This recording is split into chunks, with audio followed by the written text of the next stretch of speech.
And throughout this whole 7 years, what got us to where we are today, where I said it's the best moment of us, is that we found out what we don't want for us. Okay. Instead of finding out what we want, we found out what we don't want. And So what now, don't you want? Like what? what don't I want? Yeah, like I don't what want a lot of things. I want, I don't want to work in bad environments. I don't want to have to do something because society says we have to do something. We don't want to do parties that we don't believe in. We got to a point where, because we said no a couple of times and because we found out what we don't want for ourselves, it's what's coming now. Welcome to today's segment of Made in Dade. Today we have with us Erick, Shane, and Mike from Red Rabbit Presents, a lifestyle and entertainment company born and raised in the Magic City, which is always open for business. Thank you so much for coming. Thank you for having us. Yep. So Red Rabbit, what is Red Rabbit Presents? Red Rabbit Presents, like you said, is an entertainment, lifestyle, media company. I think we'd like to say that we exist in all sectors. Like you said, we're always open for business. When we created the brand, it was with the intent that, okay, today we want to throw music festivals. If tomorrow we want to sell used cars, we'll be Red Rabbit Presents Used Cars. Okay. So it kind of left us open to not pigeon ourselves in any niche or any corner of the marketplace. Right. It allows us to do whatever we want to do when we want to do it. How did you guys fund yourselves to, Oh, we to messed up. start? Oh, yeah? We messed up. To fund us to start, we that was tough. I on day one, I cashed in all like my savings bonds that like I had gathered like way prematurely, so like they weren't worth what they should have been, you know. But I it was what I had Right. at the time, and like I said, I was living in the West Coast. I quit my job and moved home. My parents were adamantly against it.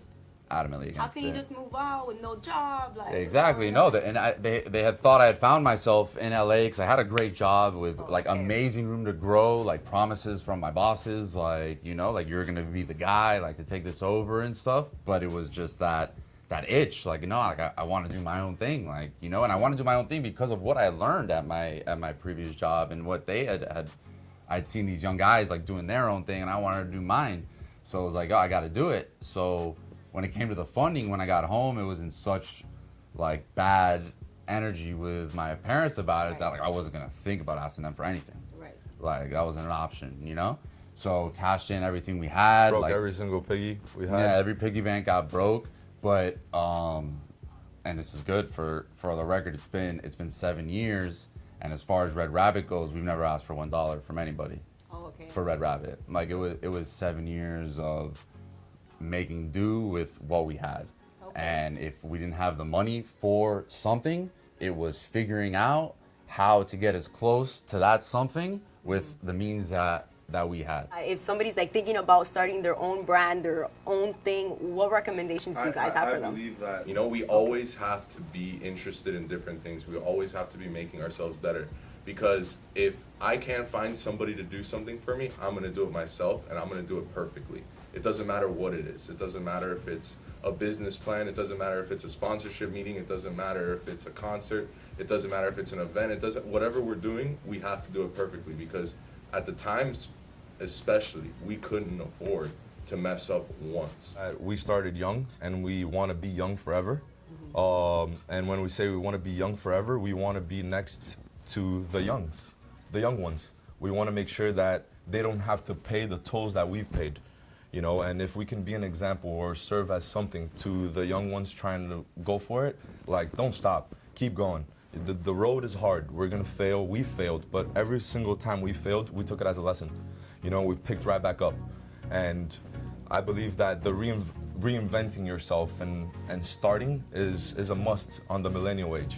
With technology coming and everything moving so fast, we need to be able to keep on going and follow the same movement, And going off what he said, it's funny because like public perception versus actuality are two totally different things. Like public perception of Red Rabbit, I feel has always been like, man, like these guys are doing it, like they can't miss, like whatever they shoot at, they hit. There has been, I mean, if not the same amount, like maybe a little less equal failures to those massive successes. Like we've thrown parties that we've promoted hard and put our heart into that, no exaggeration, 13 people show up.